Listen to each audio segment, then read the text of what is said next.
UP police constable 60,244 भर्ती को लेकर एक बहुत बड़ी अपडेट सामने आ रही है। जी हां साथियों, अब बहुत बड़ी अपडेट निकल करके आ रही है यूपी पुलिस कांस्टेबल भर्ती को लेकर के। वो क्या अपडेट है मैं आपके साथ इस वीडियो में शेयर करने वाली हूं।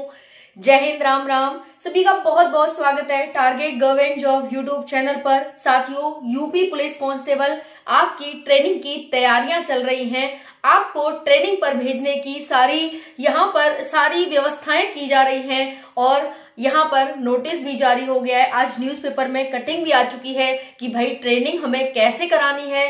सभी साथियों की यानी 60,244 बच्चों की ट्रेनिंग एक साथ कराने की तैयारियां चल रही हैं। अब आप इससे अंदाजा लगा सकते हैं। तो मैंने इस भर्ती को बुलेट ट्रेन का नाम दिया है तो कोई गलत नाम नहीं दिया। मैंने इस भर्ती को AK-47 का नाम दिया है तो कोई गलत नाम नहीं दिया, बिल्कुल सही नाम दिया है। तो जी हाँ, अब हम बात करने वाले हैं AK-47 के बारे में, यानी 60,244 पोस्ट के बारे में, यूपी पुलिस कांस्टेबल भर्ती के बारे में। साथियों को नंबर को भी लेकर डाउट हो रहा है कि मैम इतने नंबर हैं, फाइनल होगा या नहीं होगा। मैम नहीं होगा तो क्या करें, जाएं नहीं जाएं फिजिकल करने, ये वो फलाना ठिकाना। और जो फाइनल कट ऑफ को लेकर आप सभी का जो डायलेमा है, आप सभी इधर उधर भटक रहे हैं, उसको भी यहाँ पर क्लियर किया जाएगा। सबसे पहले हम बात करेंगे यहाँ पर ट्रेनिंग को लेकर के, आपके जेटीसी को लेकर के कहां पर कैसे होगा। और उसके साथ साथ इन्होंने 3 नियम भी बताए हैं, अभी उन पर भी आपको अभी फोकस करना होगा कि वो कौन से 3 नियम है जिनको आपको यहाँ पर फॉलो करना है, फोकस करना है, ध्यान रखना है। और उन पर सबसे ज्यादा आपको ट्रेनिंग पर ध्यान रखा जाएगा। यही आपको यहाँ पर ट्रेनिंग में सीखने को मिलने वाला है। तो पहला है कि भाई यहाँ पर ट्रेनिंग को लेकर क्या अपडेट है मैम। तो देखिए, जो आपकी ट्रेनिंग होगी भाई वो 9 महीने की होगी, ठीक है। 9 महीने की आप सभी की यहाँ पर ट्रेनिंग रहने वाली है 60,244 पोस्ट के लिए। प्रारंभिक प्रशिक्षण आपको 1 मंथ का, प्रारंभिक प्रशिक्षण 1 मंथ का होगा, जो कि जेटीसी है। ये आपके जिलों में दिया जाएगा, ठीक है, जिले में दिया जाएगा आपको। प्रारंभिक प्रशिक्षण 1 मंथ का रहेगा, ओके। उसके बाद साथियों यहाँ पर 3 नियम है आप सभी के। 3 नियम क्या क्या है देखो। पहला तो ये हो गया कि भाई आपकी ट्रेनिंग 9 महीने की होगी। दूसरा है सभी साथियों की 60,244 बच्चों की ट्रेनिंग एक साथ कराई जाएगी, ठीक है, एक साथ आपको ट्रेनिंग पर भेजा जाएगा। तीसरी यहाँ पर सबसे बड़ी जानकारी ये है कि भाई आपके जो मेडिकल हैं वो अप्रैल में हो जाएंगे। अप्रैल में आपके मेडिकल हो जाएंगे और मई जून में आपको ट्रेनिंग पर भेज दिया जाएगा। हालांकि मई जून कोई ऑफिशियल डेट नहीं है, लेकिन हाँ साथियों, अप्रैल में मेडिकल होने के बाद मई जून में आपको ट्रेनिंग पर भेज दिया जाएगा। तो जो भी मंथ है आपके पास, यही मई जून तक की मंथ है। आराम से अपना घर एंजॉय करिए और अपना घर पर बिताइए, फिर तो आपको दूर ही रहना है, ठीक है। तो यहाँ पर ये हो गया साथियों। अब देखिए यहाँ पर जो 3 नियम है वो क्या है। पहला है साइबर क्राइम।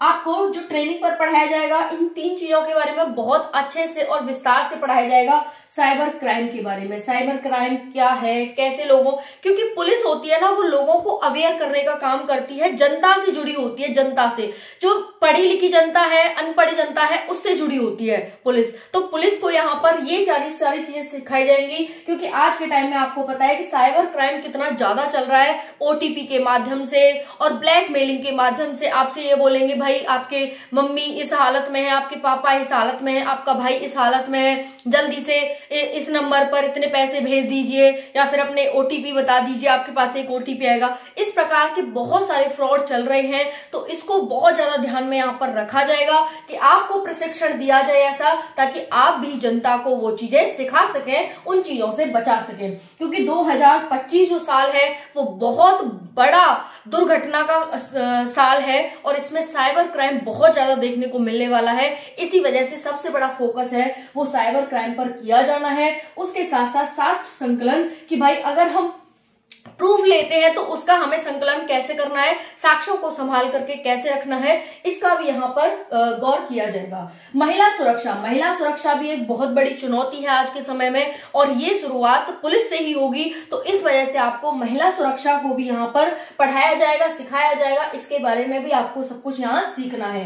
नेक्स्ट है आम जनता से अच्छे व्यवहार। देखो, चूंकि आपको आम जनता के बीच में रहना है, ऐसा तो है नहीं कि भाई आप पुलिस वाले बनके किसी राजमहल में रहेंगे, ऐसा तो है नहीं। आपको रोड पर, आपको इस तरह से जनता की ही सेवा के लिए भेजा जा रहा है, क्योंकि पुलिस वाले या फिर जो भी सिविल सेवक होते हैं उनको सेवक ही बोला जाता है। तो वो वही जनता की सेवा करेंगे, उसमें आपकी फैमिली भी आती है, उसमें और लोग भी आते हैं, है कि नहीं। तो वहां पर क्या है कि जनता से कैसे अच्छे व्यवहार रखे जाएं, ये भी आपको यहाँ पर सिखाया जाएगा। क्योंकि पुलिस वालों को तो लोग ये ऐसे समझते हैं कि भाई पुलिस वाला है तो मतलब बहुत गंदे व्यवहार का है, लेकिन यहाँ पर आपको कैसे अच्छे व्यवहार रखने जनता के साथ ये भी आपको बताया जाएगा। तो इन ट्रेनिंग पर आपके इन 3 चीजों पर बहुत बड़ा फोकस रहने वाला है। ये 3 नियम आपको ज्यादातर यहाँ सिखाए जाएंगे, क्योंकि इन्हीं पर आपको कहीं ना कहीं काम करना होगा, ठीक है। अब आती है कि 60,244 की ट्रेनिंग है वो एक साथ होगी, और जिनके भी नंबर, मैं ये कह रही हूँ साथियों आपको कि जिनके भी नंबर जितने भी हैं और आपका डीवीपीएसटी के लिए नाम आया था, आपका फिजिकल के लिए नाम आया है, आपका मेडिकल के लिए नाम आया है, जाते जाओ, किसी का कुछ नहीं पता कि किसका सिलेक्शन होगा। सिंपल सी बात ये है साथियों कहने की कि जब तक आपका नंबर आ रहा है तब तक आप जाते जाओ। इसमें कौन ऊपर जाएगा और कौन नीचे जाएगा जरूरी नहीं है कि भाई 220 नंबर वाले का सिलेक्शन हो ही जाएगा, और जरूरी नहीं है कि 160 नंबर वाले का सिलेक्शन नहीं होगा। इसमें कुछ भी क्लियर नहीं है, चूंकि ये कंपटीशन है तो अप्स एंड डाउन चलता रहेगा जब तक फाइनल नहीं हो जाएगा, जब तक कोई भी सिक्योर नहीं है, चाहे वो 220 नंबर वाला ही बच्चा क्यों ना हो, चाहे फिर वो 250 नंबर वाला ही बच्चा क्यों ना हो। तो आपको जब तक बुलाया जा रहा है, जब तक आप सेफ हैं, जब तक जाते चलिए।